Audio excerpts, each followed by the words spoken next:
क्या मैनेजमेंट के भी प्रिंसिपल्स होते हैं? हाँ भाई हाँ, तभी तो बिजनेस स्टडीज का चैप्टर नंबर 2 है principles of management. Hello everyone, welcome to Eco World digital classes. आप देख रहे हैं business studies for standard 12 series और आज हम टॉपिक करने वाले हैं प्रिंसिपल्स ऑफ मैनेजमेंट। क्या भला है, इसको आज हम वीडियो में डिस्कस करने वाले हैं। चलिए शुरुआत करें। पहली बात, प्रिंसिपल्स क्या होते हैं? प्रिंसिपल्स हमारे असूल, जो हम जीवन जीने में असूल लगाते हैं, उसको हम प्रिंसिपल्स कहते हैं। तो मैनेजमेंट प्रिंसिपल्स क्या होते हैं? तुम्हें याद है ना मैनेजमेंट क्या होती है? मैनेजमेंट है लोगों से काम करवाना एफिशिएंटली एंड इफेक्टिवली, बहुत बढ़िया तरीके से लोगों से काम करवाना, ठीक है।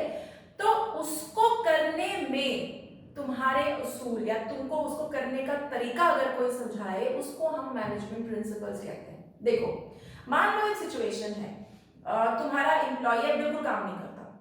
अब मैं एज ए मैनेजर हो सकता है स्ट्रिक्ट हूं, मैं उसको पकड़ूं और डांटूं और कहूं कि भाई तुम काम क्यों नहीं कर रहे? अगर तुमने काम नहीं किया तुम्हें निकाल देंगे नौकरी से। और तुमने उसको हैंडल किया, तुमने उसको बोला अच्छा बताओ तुम्हें कोई दिक्कत है, कोई प्रॉब्लम है, बताओ इसको कैसे हैंडल करें, चलो कोई प्रॉब्लम है तो डिस्कस करो, मिल बांट के इसको सॉल्व कर सकते हैं। अब ये हम क्या कर रहे थे, तुम और मैं, हम सिचुएशन को मैनेज कर रहे थे। मैंने एक तरीका लगाया, तुमने एक तरीका लगाया। अब अगर इसमें मुझे कोई बता देता कि यार इसके अराउंड भी एक प्रिंसिपल है, एक तरीका है, एक गाइडलाइन है कि तुम इसको कैसे हैंडल कर सकते थे, तो मैं उसे बेटर हैंडल कर पाती ना। ऐसे प्रिंसिपल्स, ऐसी guidelines, broad and general guidelines for decision making and behaviour को हम मैनेजमेंट प्रिंसिपल्स कहते हैं। यानी मैनेजर देखो, पैदा होते तो कोई मैनेजर है नहीं, कर करके सीख सीख के एक्सपेरिमेंट करके बंदे सीखते हैं। इसी में अगर तुम्हें कोई गाइडलाइन मिल जाए, कोई बता दे कि देखो ऐसे करना चाहिए, तो तुम उस चीज को बेटर कर पाओगे। इसीलिए management principles are general guidelines. करना आपको उनको ऐसा नहीं कि आपको वैसा ही करना जैसा उसमें है, लेकिन आपकी सिचुएशन में आपको जनरल गाइडलाइन ये प्रिंसिपल्स देते हैं और इनको यूज करके आप better decision making and better managerial behaviour show कर सकते हैं, ठीक है। तो मैनेजमेंट प्रिंसिपल्स तो यहाँ बात होगी। अब आओ इस बात में, क्या वैल्यूज और मैनेजमेंट प्रिंसिपल सेम है? कई बच्चे ये सवाल पूछते हैं कि उसूल बोला मैम आपने, फिर तो ये हमारी वैल्यू होगी। बिल्कुल नहीं, बिल्कुल अलग है। पहला डिफरेंस तो ये कि जो मैनेजमेंट प्रिंसिपल्स की मैं बात कर रही हूँ, ये ऑफिशियल डोमेन की बात है, काम के सिलसिले में बात है। जब मैंने दूसरे से काम करवाना है तब ये लगते हैं, ठीक है। और दूसरी बात कि खूब सारी रिसर्च से, बहुत सारे एक्सपेरिमेंट से निकले हैं। साइंस में सिर्फ एक्सपेरिमेंट नहीं होते, ह्यूमन बींग्स में भी एक्सपेरिमेंट होते हैं, उनके बिहेवियर वाले, ये उससे निकले हैं। तो जो प्रिंसिपल्स है ऑफिशियल है, रिसर्च ओरिएंटेड है, एक्सपेरिमेंटेशन बेस्ड है।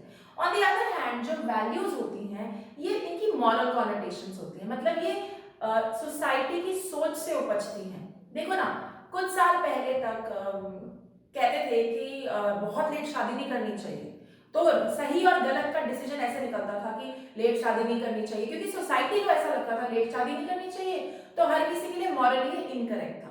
लेकिन अब लोग आराम से लेट शादी करते हैं, they don't really care, they don't have kids. अब सोसाइटी बदल रही है, तो सोसाइटी की सोच भी बदल रही है, तो अब ये सही हो गया। तो वैल्यूज जो होती है ना, वो ऐसी हैं जो सही और गलत का फर्क कराती हैं एंड सोसाइटी इन जनरल से रिलेटेड है।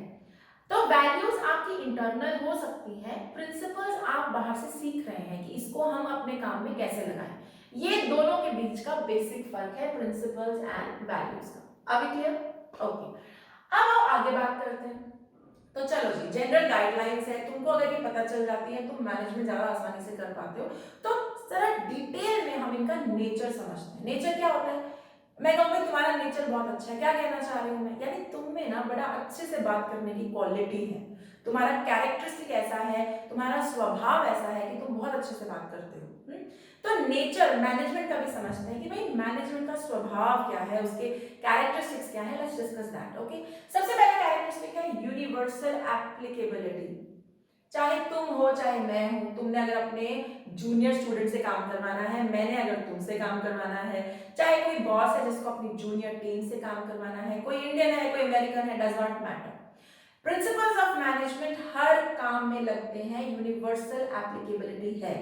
लेकिन इसकी एप्लीकेबिलिटी की डिग्री, मतलब ज्यादा लगेगा कम लगेगा, बिल्कुल ऐसा ही लगेगा या थोड़ा चेंज करके हम लगाएंगे, वो डिपेंड करता है बिजनेस के साइज पे, बिजनेस के टाइप पे। देखो मैं एग्जांपल देती हूँ, आर्मी आर्मी का एग्जांपल लो। आर्मी में प्रिंसिपल्स ऑफ मैनेजमेंट चलते हैं, लेकिन एक प्रिंसिपल ऑफ मैनेजमेंट होता है इक्विटी का। इक्विटी का प्रिंसिपल ऑफ मैनेजमेंट कहता है कि भाई लोगों को ना डिस्क्रिमिनेट नहीं करना चाहिए on the basis of their colour, religion, caste, creed, discrimination मत लेकर आओ। लेकिन आर्मी में क्या होता है, डिस्क्रिमिनेशन नहीं कहूंगी मैं, लेकिन आर्मी का जो प्रमोशन का सिस्टम है वो तो सारा इसी बात पे बेस्ड है कि भाई तुमने कौन सा काम ज्यादा अच्छे से किया, तुमने किस टेरेन में जाके तुमने कितनी ब्रेवरी दिखाई, क्या किया, उस पर डिपेंडेंट होता है। तो हमारा जो ये मैनेजमेंट प्रिंसिपल है कहीं पर अलग तरीके से लगेगा, कहीं पर अलग तरीके से लगेगा, ये सेम नहीं होगा। डिग्री, एक्सटेंट ऑफ जो एप्लीकेबिलिटी वो अलग होगी। एक और एग्जांपल लो, एक कंपनी है जिसका बहुत बड़ा साइज है, तो वहां पे इक्विटी या कोई भी प्रिंसिपल लगना बड़ा क्विक है। इनिशिएटिव का प्रिंसिपल कहता है कि जब लोग आइडिया देते हैं ना तो उनके आइडिया को दबाना नहीं है, फटाफट आइडिया लो, उन्हें एनकरेज करो। आर्मी में भी नहीं चलेगा ये। सोचो आर्मी में वॉर फ्रंट पे इनिशिएटिव करने बैठ गए तो हो गया काम। इनिशिएटिव, सर मेरे पास एक आइडिया है, मैं ना इस बंदे को ऐसे गोली मारूं, अगर ये डिस्कशन हुआ तो तुम्हें पता है कि वहां पे कुछ भी नहीं होगा। What I'm trying to say is सारे प्रिंसिपल्स हर जगह लगते हैं, लेकिन वो किस तरीके से लगेंगे वो डिपेंड करता है बिजनेस के टाइप, ऑर्गेनाइजेशन के टाइप पे। ठीक है, क्लियर है, गुड। सेकंड है यहाँ पर ये जनरल गाइडलाइंस है, इस बात का ध्यान रखना। ये गाइडलाइंस है, ये कोई स्ट्रेट फिट सोल्यूशन नहीं है कि अच्छा प्रिंसिपल में लिखा था ना कि इक्विटी के होने चाहिए तो मैं डिस्क्रिमिनेट नहीं कर सकता, मैं जैसा बंदा आ रहा है उसको रख लूंगा, मैं उसका सीवी नहीं देखने वाला, मैं नहीं देखने वाला उसको मेरा काम आता भी है कि नहीं आता है। भाई इक्विटी का प्रिंसिपल फॉलो करना, ऐसा नहीं होता। इक्विटी का प्रिंसिपल कह रहा है आपने डिस्क्रिमिनेट नहीं करना, लेकिन वो ये नहीं कह रहा कि आप अपनी आंखें बंद कर लो और किसी भी इंसान को अपनी नौकरी दे दो ना, बिल्कुल नहीं। तो जो प्रिंसिपल्स हैं they are not like a straight fit jacket, they are guidelines. इनसे आपको आइडिया मिल सकता है, आप उसको कैसे यूज करेंगे अपनी सिचुएशन में, या आपकी अपनी समझ, आपका अपना एक्सपीरियंस है जिसको आप यूज करेंगे। ठीक है, तो सेकंड जो नेचर है इन प्रिंसिपल्स का वो ये है कि ये जनरल गाइडलाइंस है, इनको एज इट इज आप स्ट्रेट फिट यूज नहीं कर सकते, अपने हिसाब से इनको यूज कीजिए। Okay, third, it is formed by practice and experimentation. अब तुम्हें ना ये बात जान के बड़ा मजा आने वाला है कि प्रिंसिपल्स के भी एक्सपेरिमेंट होते हैं। तो मैं तुम्हें यहाँ पे एक छोटा सा एग्जांपल देती हूँ, तुम्हें समझ में आ जाएगा। हमने अपने एमबीए टाइम में ये पढ़ा था कि एक ना थियोरी होती है मैनेजमेंट में, self fulfilling prophecy. Self fulfilling prophecy क्या कहती है कि जो आप अपने बारे में सोचेंगे ना आप वही बन जाएंगे। फिलोसॉफिकल लगा?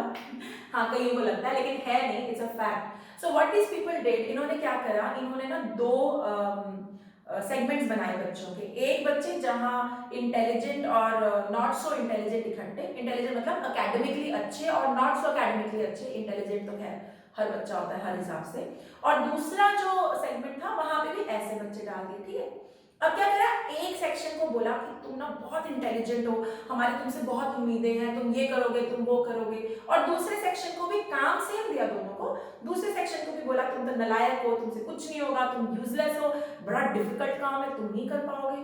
तो A section, you are very good, you are doing brilliant, you will come first, उसको बोला तुम नालायक। तुम मानोगे नहीं, काम एक, तरीके एक, पढ़ाने वाले एक, लेकिन at the end of 20 day और 30 day period section A scored brilliantly well and section B actually flunked, fail हो गए सारे। और उसके पीछे प्रूव हो गया कि काफी हद तक देखो बच्चों का जो टाइप ऑफ बच्चे थे वो एक जैसे थे। तो ऐसा कैसा हो गया जब एक जैसे बच्चे थे, एक सेक्शन इतना बढ़िया चल गया और दूसरा सेक्शन उड़ गया? बिकॉज यहाँ पे सेल्फ फुलफिलिंग प्रोफेसी को एक्सपेरिमेंट किया जा रहा था कि जो हम सोचते हैं, जो हमारे दिमाग में चीजें डाली जाती हैं, वही हमारी सच्चाई बन जाती है। इसीलिए गाइस कहते हैं कि वॉच योर थॉट्स, जो आप अपने बारे में सोच रहे हैं वो आपकी रियलिटी बन सकती है। Same logic here. तो बस देखो ना, जितने जो प्रिंसिपल्स ऑफ मैनेजमेंट हैं सारे, they are based on experimentation, on research, उसके बाद इनको डॉक्यूमेंट किया गया है और इसीलिए they are very very very valuable. ठीक है, यहां तक क्लियर है? Okay, great. अभी we are left with 4 more nature of management principles, लेकिन क्योंकि वीडियो ज्यादा लंबी हो जाएगी इसलिए मैं इनको पार्ट 2 में करूंगी। अगर आप लोग मुझे YouTube पे देख रहे हैं तो लाइक का और सब्सक्राइब का बटन हिट करना मत भूलिएगा and do come back for part 2। Bye bye.